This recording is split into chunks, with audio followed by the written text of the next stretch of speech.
Hello guys, हम लोग discuss कर रहे हैं साइंस एंड टेक्नोलॉजी बाजी एंड राम एंड रवि की फ्रॉम द रिसाइटल्स में 2022। ये किसके बारे में है? सोफिया के बारे में है। सोफिया क्या है? सोफिया एक स्ट्रेटोस्फेरिक ऑब्जर्वेटरी है फॉर इंफ्रारेड एस्ट्रोनॉमी। और ये न्यूज़ में क्यों है? क्योंकि इसे नासा ने अनाउंस कर दिया है कि इसका ऑपरेशन सब जो है हम बंद करेंगे। नोट करने की बात है कि ये कहाँ पर ऑपरेट करती है? इन स्ट्रेटोस्फेयर।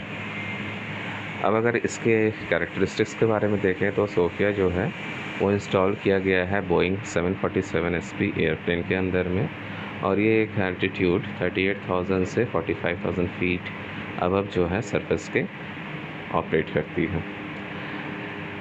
इसमें 2.7 मीटर इंफ्रारेड टेलीस्कोप लगा हुआ है। अगर बात करें इस प्रोग्राम के बारे में तो ये एक जॉइंट प्रोग्राम है किसके बीच में? नासा और जर्मन एरोस्पेस सेंटर जो कि DLR है। सोफिया ने अपना ऑपरेशंस 2014 में स्टार्ट किया था, और इसका पर्पस क्या था? इसका पर्पस था कि ऑब्ज़र्व करें वैसे कॉस्मिक ऑब्जेक्ट्स को जो कि सिर्फ आपका फार इंफ्रारेड वेवलेंथ्स में देखे जा सकते हैं। अगर हम बात करें अचीवमेंट्स ऑफ सोफिया, तो अचीवमेंट्स ऑफ सोफिया क्या है?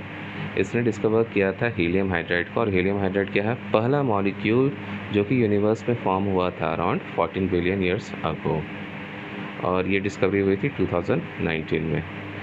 इसने डिस्कवर किया है H2O मॉलिक्यूल को भी, जो कहाँ पे? मून पे। और मून के किस पार्ट में? तो वैसा मून का वो पार्ट जो कि सन को फेस कर रहा है। तो दो पार्ट है मून का।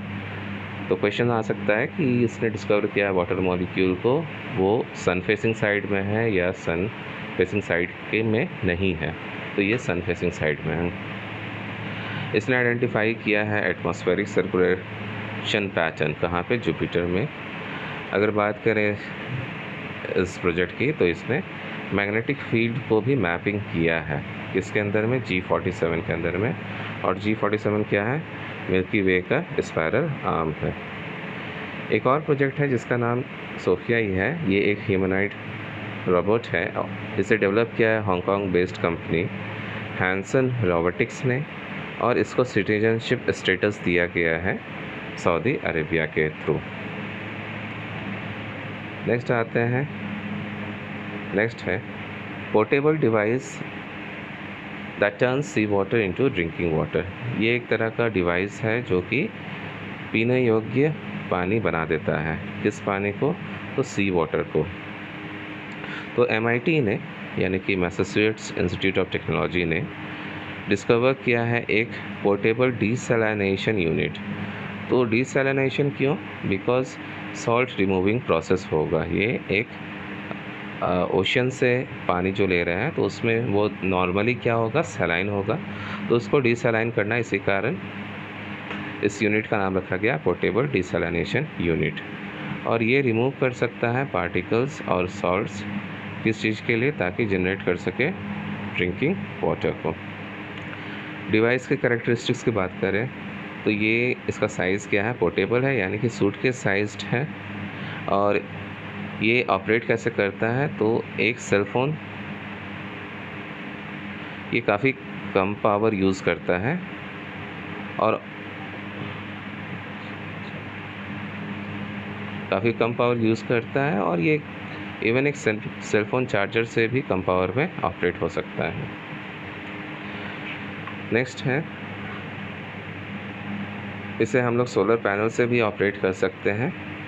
इम्पॉर्टेंट थिंग ये है कि जो क्वालिटी स्टैंडर्ड्स है पोर्टेबल वाटर का, यानी कि पानी का, जो ये जनरेट करता है वो WHO यानी कि वर्ल्ड हेल्थ ऑर्गेनाइजेशन के क्वालिटी स्टैंडर्ड्स को एक्सीड करती है।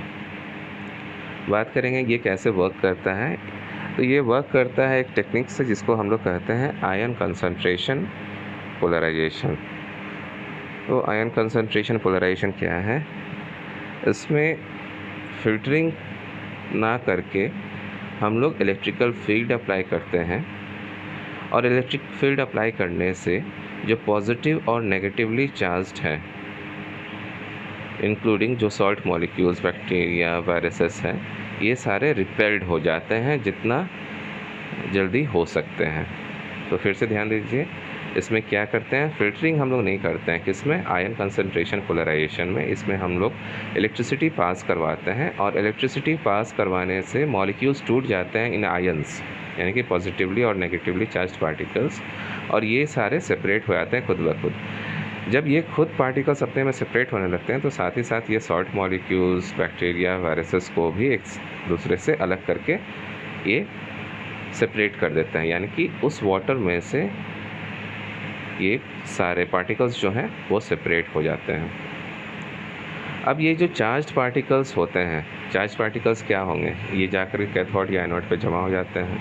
तो ये सारे चार्ज पार्टिकल्स को फनल कर दिया जाता है सेकेंड स्ट्रीम ऑफ वाटर, एक और स्ट्रीम रहता है पानी का, उसमें इनको पास आउट कर दिया जाता है, और उसके बाद में इनको इवेंचुअली डिस्चार्ज किया जाता है, यानी कि जो वेस्ट वाटर है कंटेनिंग द पार्टिकल्स, जो कि यूज़फुल नहीं है और जो कि ऐसा प्रॉपर्टी नहीं ग्रांट करता है ताकि पानी पोर्टेबल हो, उसको ड्रेन आउट कर दिया जाता है। तो ये प्रोसेस जो है वो रिमूव कर देता है सॉलिड्स को, और ये अलाउ करता है कि क्लीन वाटर को पास करे जो रिक्वायर्ड चैनल है या जो मीडियम दिया रखा है उसमें से क्लीन वाटर फ्लो करता है। आते हैं बात सिग्निफिकेंस की। तो ये एलिमिनेट करता है एक तो रिप्लेसमेंट फ़िल्टर्स की ज़रूरत को, दूसरा ये डिप्लॉय किया जा सकता है रिमोट एरियाज़ में, तीसरा है it can be used to aid refugees. तो ये सारा तो बहुत ही कॉमन है। नेक्स्ट आते हैं शुक्रयान मिशन पे। तो शुक्रयान मिशन क्या है? शुक्रयान मिशन किसका है? सबसे पहले इसरो का है, और ये इसरो प्लान कर रही है कि ये शुक्रयान मिशन को लॉन्च करे दिसंबर 2024 में, और ये इंडिया का फर्स्ट वीनस मिशन है, शुक्रयान 1, यानी कि वीनस तक हम लोग जाएंगे। कब? 2024 दिसंबर में। मिशन के बारे में बात करते हैं तो इसमें प्लान किया जा रहा है कि एक ऑर्बिटर को भेजा जाएगा, कहाँ पे? वीनस पे भेजा जाएगा, ताकि उसका स्टडी कर सके सरफेस को और एटमॉस्फेयर को।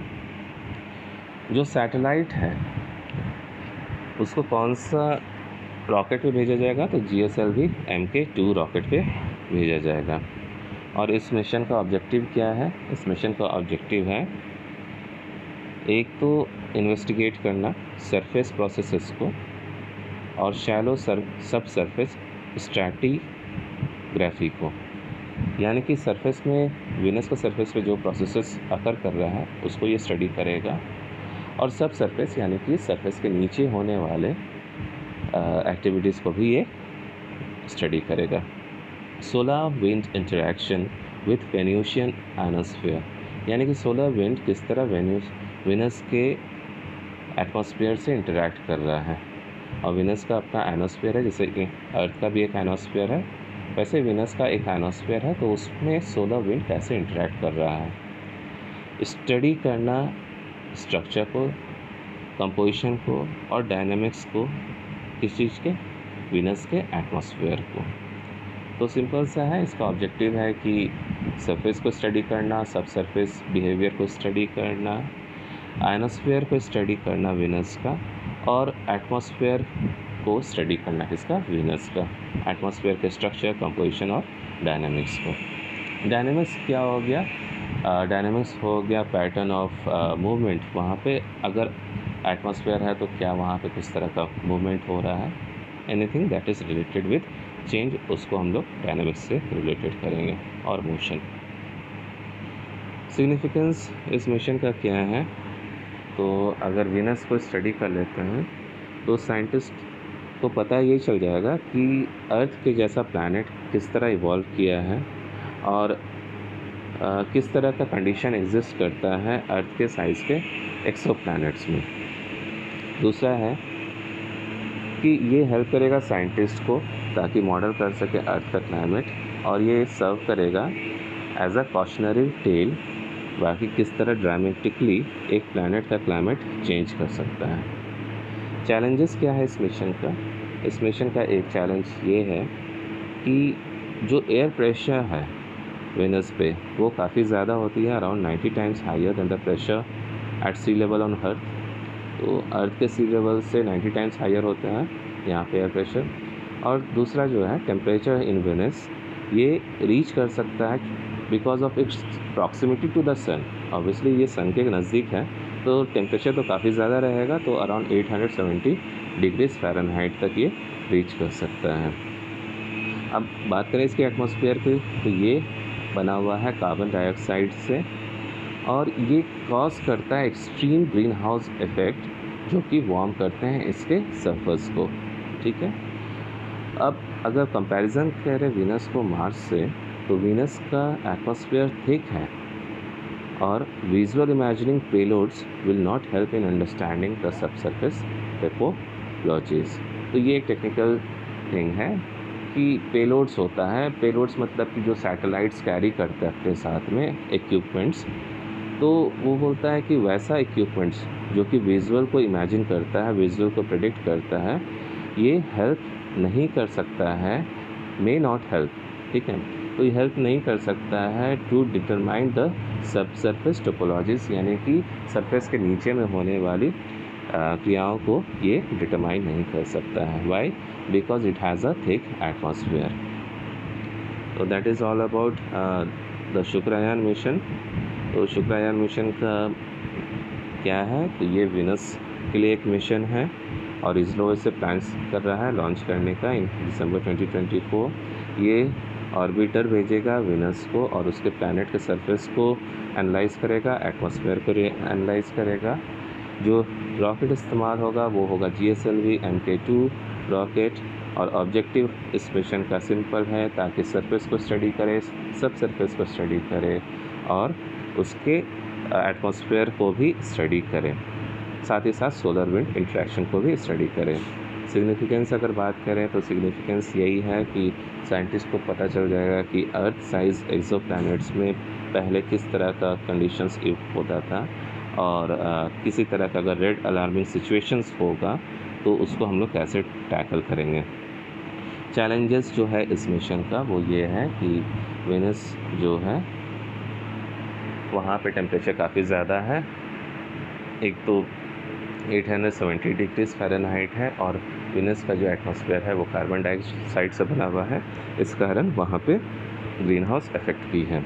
दूसरा, वहाँ पे एयर प्रेशर भी बहुत ज़्यादा है, अराउंड 90 टाइम्स, जो कि हायर है pressure at sea level on earth. और अगर मार्स के कंपैरिजन करें तो यहाँ पे थिक एटमॉस्फेयर है, इसीलिए यहाँ पे जो विजुअल इमेजिनिंग पेलोड्स हैं वो वर्क नहीं कर पाएगा। दूसरे अपकमिंग वीनस मिशंस की बात करें, ये सारे हैं नासा का दा विंसी मिशन, और ये लॉन्च होगा बिटवीन 228 एंड 2030। ये भी एक ऑर्बिटर है और एक एटमॉस्फेरिक डिसेंट प्रोब यूज़ करेगा। नासा का वेरिटास ऑर्बिटर जो कि लॉन्च होगा, ये भी 2028 और 2030 के बीच में लॉन्च होगा। एक है यूरोपियन स्पेस एजेंसीज एनविशन मिशन, तो ये लॉन्च होगा नो अर्लियर देन 2031। ये काम करेगा क्या, कॉम्प्रिहेंसिव व्यूज़ ऑफ वीनस। तो इसमें ये तीनों का मिशन का सिर्फ नाम इम्पॉर्टेंट है, किस पर्पज़ से है अगर आएगा भी क्वेश्चन तो। नासा का दा विंसी मिशन, नासा का वेरिटास मिशन और यूरोपियन स्पेस एजेंसीज़ का एनविशन मिशन, ये तीनों सफिशिएंट हैं। ठीक है, ये क्या चीज़ के लिए, वीनस मिशंस के लिए, दा विंसी, वेरिटास और एनविशन। अगर वीनस की बात करें तो ये क्लोजेस्ट प्लैनेट है अर्थ के, ये टेरेस्ट्रियल प्लैनेट है, यानी कि इसका जो सरफेस है that is composed of rocks. इसको अर्थ का ट्विन कहा जाता है बिकॉज इसका साइज़ और डेंसिटी अर्थ के ही बराबर है। इसमें एक भी मून्स नहीं है, ये हॉटेस्ट प्लैनेट है इन आवर सोलर सिस्टम। और ये क्वेश्चन आ सकता है कि even though Mercury is closer to the sun, कि मरकरी क्लोज है सन से, still why Venus is the hottest planet, इसका आंसर बताइएगा। It's related with carbon dioxide, ऐसे हिंट है। और ये रोटेट करता है ऑन इट्स एक्सिस बैकवर्ड, तो नॉर्मली ये अपने एक्सिस में बैकवर्ड रोटेट करता है। और most of the other planets वो एक्सिस में फॉरवर्ड रोटेट करते हैं, ठीक है। This is all about penis. Monkey pox ये काफ़ी ज़्यादा न्यूज़ में रहा है। तो ये बोलता है कि यूनाइटेड किंगडम अथॉरिटीज़ ने कंफर्म किया है मंकी पॉक्स का केस को। तो मंकी पॉक्स है क्या? ये एक रेयर वायरल इन्फेक्शन है जस्ट लाइक स्मॉल पॉक्स, और इसको डिस्टिंग्विश किया जा सकता है स्मॉल पॉक्स से क्योंकि ये जो लिम्फ ग्लैंड्स हैं इसमें इनलार्ज्ड हो जाते हैं। तो इसका मतलब यही हुआ कि स्मॉल पॉक्स में लिम्फ ग्लैंड्स इनलार्ज नहीं होते हैं, लेकिन इसमें लिम्फ ग्लैंड्स इनलार्ज रहते हैं। अब ये टाइप ऑफ डिजीज़ कैसा है? तो ये ज़ूनोटिक डिजीज़ है, यानी कि वैसा डिजीज़ जो कि एनिमल्स से होता है, ओके, और एनिमल्स से ट्रांसमिशन होता है ह्यूमंस में। इसका नेचुरल होस्ट है वायरस, और इसको अभी तक डिफाइन नहीं किया जा सका है। ये वायरस इन्फेक्शन कहाँ से आया है? तो ये स्क्विरल में भी डिटेक्ट किया गया है, गैम्बियन पोस्ट रैट्स में भी डिटेक्ट किया गया है, डॉर्मस में भी डिटेक्ट किया गया है, और कुछ स्पेसीज़ हैं मंकीज़ का उनमें भी डिटेक्ट किया गया है। एक बार फिर से ये स्क्विरल्स में डिटेक्ट किया गया है, गैम्बियन पोस्ट रैट्स में डिटेक्ट किया गया है, डॉर्मस और मंकीज़ के कुछ स्पेसीज़ में डिटेक्ट किया गया है।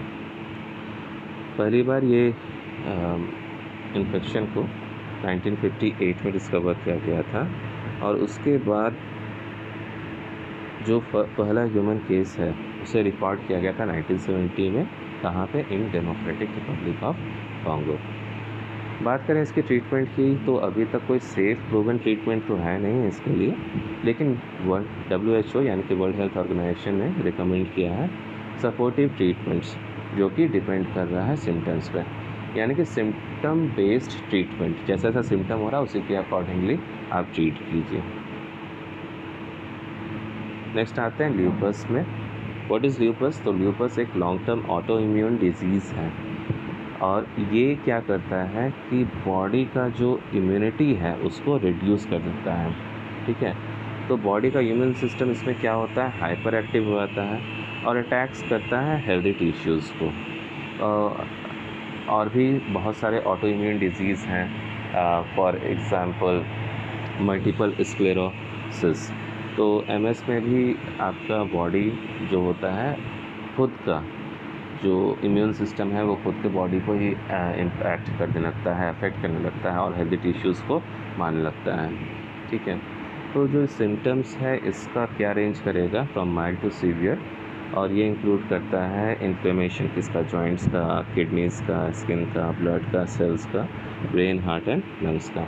यानी कि ऑटो इम्यून डिजीज़ है तो मोस्टली ये क्या करेगा? इन्फ्लेमेशन कॉज करेगा, और इन्फ्लेमेशन ऑलमोस्ट देख रहे हैं सारे जो प्रोमिनेंट पार्ट्स हैं बॉडी के उसमें हो रहे हैं। प्रॉब्लम ये होता है कि ऑटो इम्यून डिजीज़ में जो बॉडी का इम्यूनिटी सिस्टम होता है वो ये चीज़ फेल कर देता है अंडरस्टैंड करने से कि मुझे अटैक किस पे करना है, बॉडी को किससे बचाना और बॉडी को अटैक किस पे नहीं करना है। तो ये बॉडी के हेल्दी टिश्यूज़ को ही क्या समझ लेता है? ये जो एंटीबॉडीज़ होते हैं ये बॉडी के हेल्दी टिश्यूज़ को ही अपना टारगेट समझ लेते हैं और उन पे अटैक करके उनको ख़त्म करने लगते हैं। एग्जैक्ट कॉज जो होता है इस डिज़ीज़ का वो अभी तक पता नहीं चला है, लेकिन इसको सस्पेक्ट किया गया है कि ये कुछ फैक्टर्स की वजह से हो सकता है, जैसे कि जीन्स, हार्मोन्स और एनवायरनमेंट। और ये डिज़ीज़ जो है ये डिफ़िकल्ट हो सकता है डायग्नोस करने का, because it's science and symptoms often mimic those of the other elements. तो जो वर्ल्ड ल्यूपस डे है उसको ऑब्जर्व किया जाता है ऑन 10th में, और इसका पर्पस है कि जनरेट कर सके अवेयरनेस अबाउट दिस डिजीज़। तो याद रखना है कि ल्यूपस है क्या? ल्यूपस एक ऑटो इम्यून डिजीज़ है, और ऑटो इम्यून डिजीज़ क्या होता है? इसमें इम्यूनिटी सिस्टम जो होता है बॉडी का कम्प्लीटली एबनॉर्मली बिहेव करने लगता है और हेल्दी टिश्यूज़ को टारगेट करता है। इसका बहुत सारा इम्पैक्ट्स हैं और मेनली है वो इन्फ्लेमेशन, और एग्जैक्ट कॉज अभी तक अननोन है, और वर्ल्ड ल्यूपस डे 10th में को सेलिब्रेट होता है। That is all about lupus. Tissue culture के बारे में बात करें तो अपेडा यानी कि जो agricultural and processed food products export development authority है, इसने कंडक्ट किया है एक ऑनलाइन सेमिनार जिसमें export promotion of tissue culture plants such as foliage, live plants, cut flowers and planting materials. तो प्रमोशन करना है इनको टिश्यू कल्चर प्लांट्स का, और क्या चीज़ में प्रमोशन करना है ताकि इसका हम लोग एक्सपोर्ट कर सकें। जो ऑनलाइन सेमिनार हुआ था वो किसके साथ हुआ था? डीबीटी यानी कि डिपार्टमेंट ऑफ बायोटेक्नोलॉजी के साथ में हुआ था। और डीबीटी का क्या काम है?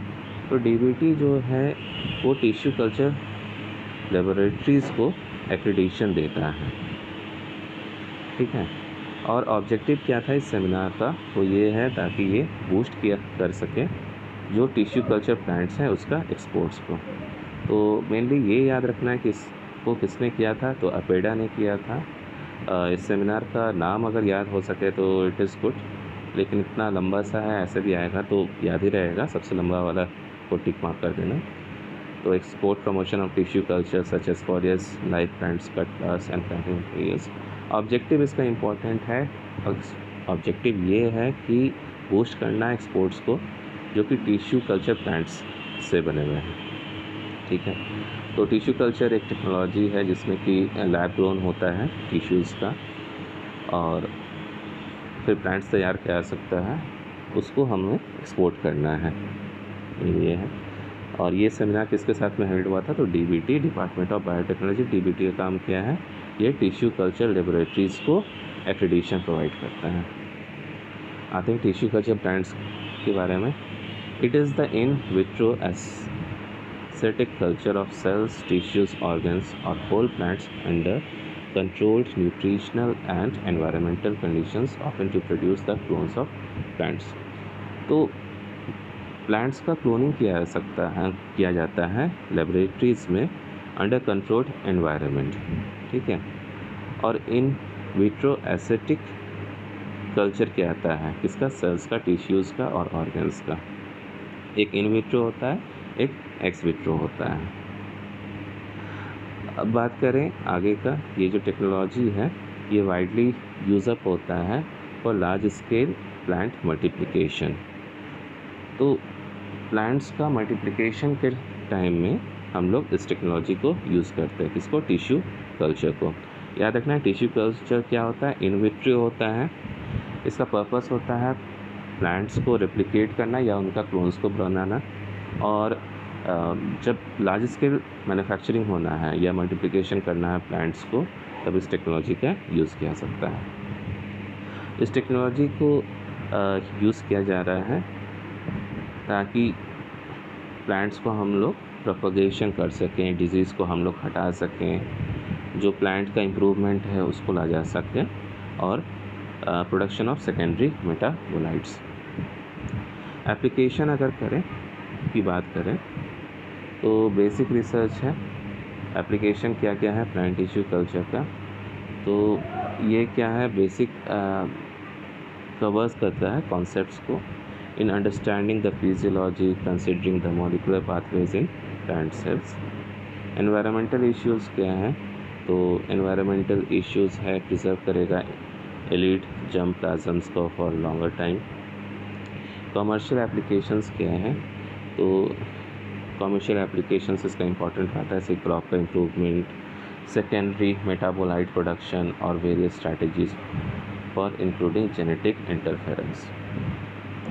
तो जीन्स से हम लोग एक न्यू जीन्स बनाते हैं, या जीन्स से हम लोग वो चीज़ को हटा देते हैं जिससे कि प्लांट्स में कुछ डिजीज़ आता है या प्लांट्स को कोई पेस्ट इफेक्ट ना कर पाए, तो जीन्स का इसमें ऑल्टरेशंस होता है, ठीक है।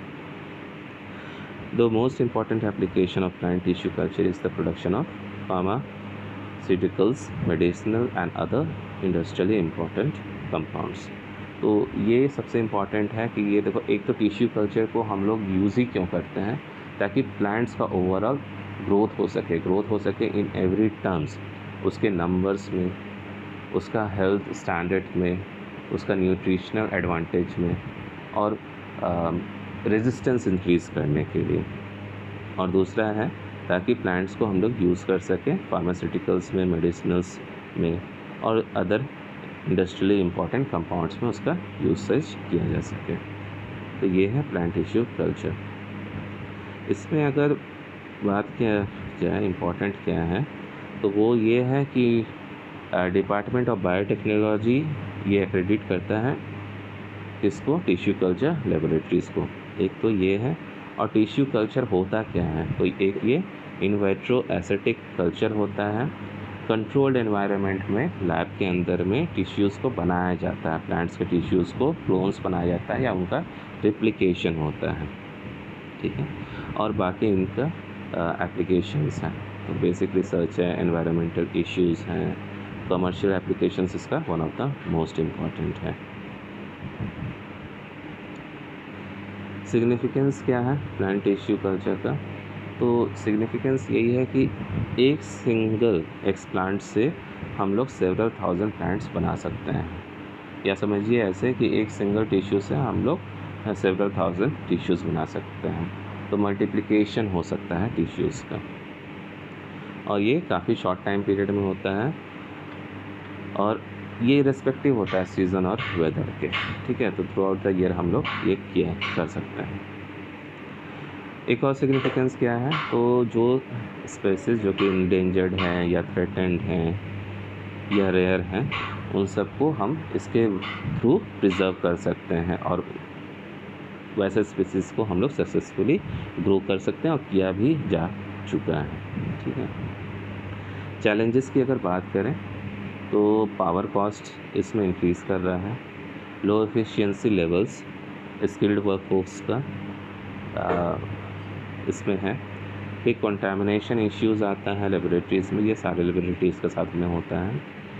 बात करें लो एफिशिएंसी लेवल्स की, ये भी एक जनरलाइज्ड पॉइंट है। Cost of transportation of micro propagated planting material, cost बढ़ते जा रहा है जो छोटा छोटा प्रोपेगेटेड प्लांटिंग मटेरियल्स हैं। Lack of harmonisation in harmonise system code, और objections raised by forest and quarantine department which are posing challenges in the export of live planting materials. तो ये हैं दो इसमें इम्पॉर्टेंट है, एक lack of harmonisation in the harmonise system code. तो ये पूछ सकता है कि what is a harmonise system code. तो हार्मोनाइज सिस्टम कोड में इंडियन प्लांटिंग मटेरियल जो होता है, अगर दूसरे नेशंस उसको इंपोर्ट कर रहे हैं तो हार्मोनाइज सिस्टम कोड को वो लोग देखते हैं, ठीक है।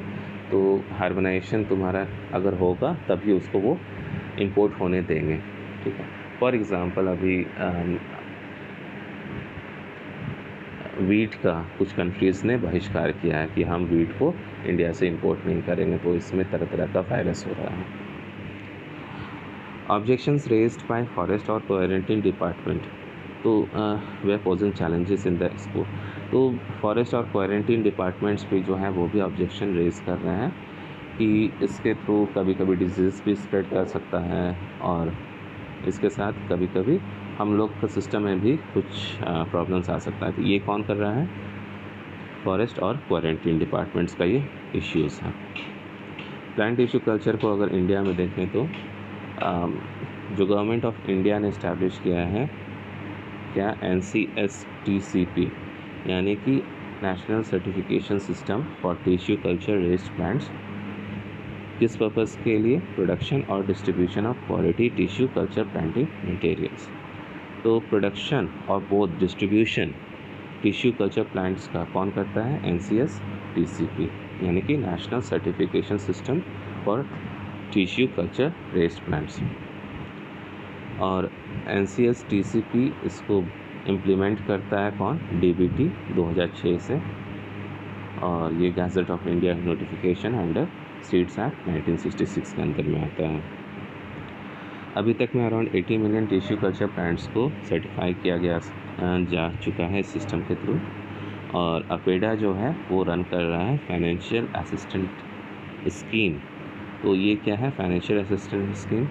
फाइनेंशियल असिस्टेंस स्कीम जो है वो हेल्प कर रहा है लेबोरेटरीज़ को, ताकि लेबोरेटरीज़ अपग्रेड कर सकें खुद को और प्रोड्यूस कर सकें export quality tissue culture plant. तो what is meant by export quality tissue culture plant, export quality tissue culture plant होता है, क्योंकि कंट्रीज़ का स्ट्रिंजेंट नॉर्म्स होता है यूरोपियन कंट्रीज़ या फॉरेन कंट्रीज़ का। तो ये वाला पॉइंट आया था ना, हार्मोनाइज सिस्टम कोड। तो ये जो है एक्सपोर्ट ओरिएंटेड क्वालिटी जो है इन ट्यून होना चाहिए विथ एचएस सिस्टम। ठीक है।